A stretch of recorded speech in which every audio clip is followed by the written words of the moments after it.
یہ معلوم کرنا ہے کہ میت پر کہیں قرض تو نہیں تھا. اگر قرض تھا اس پر تو وہ قرض ادا کر دیں گے. تو تحقیق کیا، پتا چلا کہ میت نے ایک شخص کے پاس سے 20,000 روپیہ لیا تھا. تو ایسی صورت میں میت کے اس مال سے جو 90,000 کی شکل میں ہے 20,000 روپیہ لے کر ان کے وہ قرض والوں کو دے دیں گے جنہوں نے دیا تھا. اب بچا ہمارے پاس کتنا؟ 70,000 روپیہ. 10,000 روپیہ چلا گیا تجہیز و تکفین میں، 20,000 چلا گیا قرض میں. اب ہم یہ دیکھیں گے کہ میت نے کسی کے لیے وصیت تو نہیں کیا تھا. پتا چلا کہ میت نے اپنے ایک نواسے کے لیے وصیت کیا تھا. وہ نواسا جو اس کا وارث نہیں ہونے والا ہے، تو نواسے کے لیے اس نے وصیت کیا تھا کہ میرے پیسوں میں سے، میری جائیداد میں سے 10,000 روپیہ میرے نواسے کو آپ دے دو. تو پھر وصیت کیا ہے، لہذا اس کی وصیت پر عمل کیا جائے گا. تو 10,000 روپیہ پھر ان کے نواسے کو دیا جائے گا. تو اس طرح سے 40,000 روپیہ خرچ ہو گیا. اب بچا ہے 60,000 روپیہ. اس کے بعد نمبر 4 پر ہم کو آنا ہے، اور وہ ہے وارثین میں تقسیم. تو اب وہ مرنے والے شخص کے وارثین میں کتنا پیسہ تقسیم ہوگا؟ 60,000. تھا کتنا؟ 1,00,000. 1,00,000 میں سے 10,000 چلا گیا تجہیز تکفین میں، قرض کی ادائیگی ہو گئی 20,000 کے ذریعے، وصیت کی تنفیذ ہو گئی 10,000 کے ذریعے. اس طرح سے 40,000 روپیہ یہ پہلے ہی ختم ہو گیا. اب یہاں وارثین بچا ہوا مال اپنے آپس میں تقسیم کریں گے وراثت کے حساب سے. اب یہ تقسیم کیسے کرنا ہے، اس کی تفصیل اب یہاں سے پیج نمبر 19 سے لے کر کتاب کے آخر تک رہے گی. جتنے مسائل ہیں اب یہ اسی سے متعلق ہے. وارثین میں تقسیم، تجہیز تکفین کا تو ہم سمجھ جاتے ہیں. قرض کی ادائیگی، جن سے قرضہ لیا تھا ان کو واپس کر دیا، یہ بھی واضح ہے.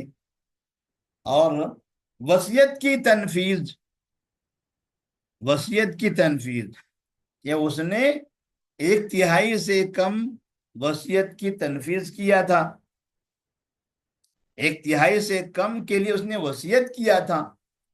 تو ایسی صورت میں اب اس کے انتقال کے بعد اس کی وصیت کو نافذ کیا جائے گا، لیکن یہ 1/3 سے کم ہونا چاہیے.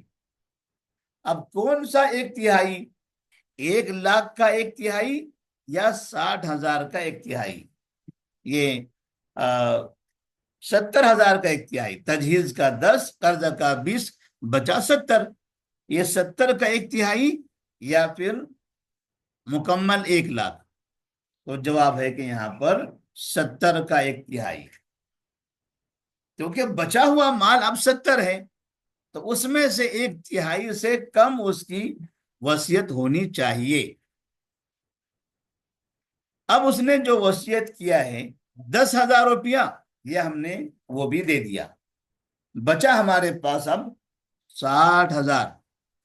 اب یہ 60,000 ہم وارثین میں تقسیم کریں گے، اور اسی تقسیم کا طریقہ آگے تفصیل کے ساتھ آ رہا ہے. یہاں ہم نے وصیت کے بارے میں 2 شرطیں نقل کی ہیں. وصیت مرنے والا کس کے لیے کرے گا اور کیسے کرے گا، 2 باتیں ہیں. مرنے والا وصیت غیر وارث کے لیے کرے گا، وارث کے لیے نہیں کرے گا۔ جیسے کسی کے 3 بیٹے ہیں، 2 بیٹیاں ہیں، باپ نے بڑے بیٹے کے لیے وصیت کر دیا کہ یہ میرے بڑے بیٹے کو میری جائیداد میں سے 1/3 دے دیا جائے۔ مطلب یہ ہوا 1/3 دے دیں گے تو باقی جو بچے گا وہ پھر 3 بیٹے اور 2 بیٹیوں میں تقسیم ہوگا۔ تو کیا میت ایسے وصیت کر سکتی ہے؟ نہیں، کیونکہ وہ آدمی خود وارث ہو رہا تھا، وہ پہلے سے ہی وارث تھا۔ تو جو پہلے سے ہی وراثت میں حقدار ہو اس کے لیے وصیت نہیں کی جا سکتی۔ جیسے مثال کے طور پر ایک آدمی ہے، اس کی اولاد وغیرہ ہے، بیٹے ہیں، پوتے ہیں، بیٹیاں ہیں، نواسے ہیں۔ اب وہ نواسے کے لیے وصیت کر جاتا ہے تو پھر ایسی وصیت درست نہیں ہے، کیونکہ نواسے کے اوپر اس آدمی کے بیٹے موجود ہیں۔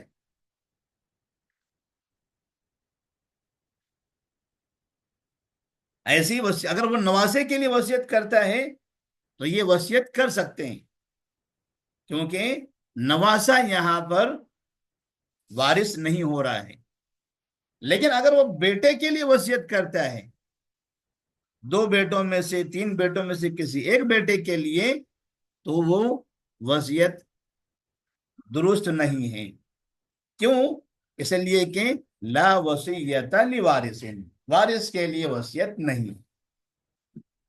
تو وصیت کے لیے پہلی شرط یہ ہے کہ وارث کے لیے نہ ہو، غیر وارث کے لیے ہو۔ اور دوسری شرط یہ ہے کہ جس کے لیے وصیت کر رہا ہے، غیر وارث کے لیے، تو وصیت بھی منمانی نہیں ہوگی، بلکہ 1/3 کے اندر پورے مال کے 3 حصے کریں گے۔ 3 حصوں میں سے ایک حصہ جتنا ہوتا ہے اس سے کم کی وصیت کرے، زیادہ کی وصیت نہ کرے۔ کیونکہ اگر وہ ایسے آدمی کے لیے جو اس کا رشتہ دار نہیں ہے، جو اس کا وارث نہیں ہے، اسے وصیت کرنا چاہتا ہے، اور جو اس کے اپنے وارث ہو رہے ہیں وہ محروم ہو جاتے ہیں، تو وارثین کو محروم کرنا یہ جائز نہیں ہے۔ جیسے کبھی ایسا ہوتا ہے کہ کچھ لوگ مدرسے کے لیے وصیت کر جاتے ہیں کہ میری یہ جائیداد، میرا یہ گھر مدرسے کو دے دیا جائے، فلاں طالب علم کو دے دیا جائے، فلاں یتیم کو دے دیا جائے۔ اب اس طرح کی وصیت اس نے کی، اس کا انتقال ہوا، تو بچوں کو پتا چلا کہ باپ نے ایسا دوسروں کے لیے وصیت کیا ہوا تھا، تو کیا ان بچوں کو اس جائیداد کی ضرورت نہیں تھی؟ تو پتا چلا کہ ان کو بھی ضرورت تھی۔ تو ایسے مالک وارثین کو محروم کر کے دوسروں کو وصیت نہیں کر سکتا، اور اگر کرنا بھی ہے کسی اور کے لیے تو 1/3 کے اندر ہی کرنا پڑے گا۔ تو یہ حدیث میں ایک جملہ ہے، والثلث الثلث والثلث کثیر، کہ جب آپ صلی اللہ علیہ وسلم سے پوچھا گیا تھا کیا 1/3 وصیت کر سکتے ہیں، تو آپ نے کہا ہاں کر سکتے ہیں، مگر یہ بھی بہت زیادہ ہے، یہ بھی بہت ہے، آپ 1/3 سے بھی کم اگر کرو تو یہ زیادہ بہتر ہے۔ تو اس طرح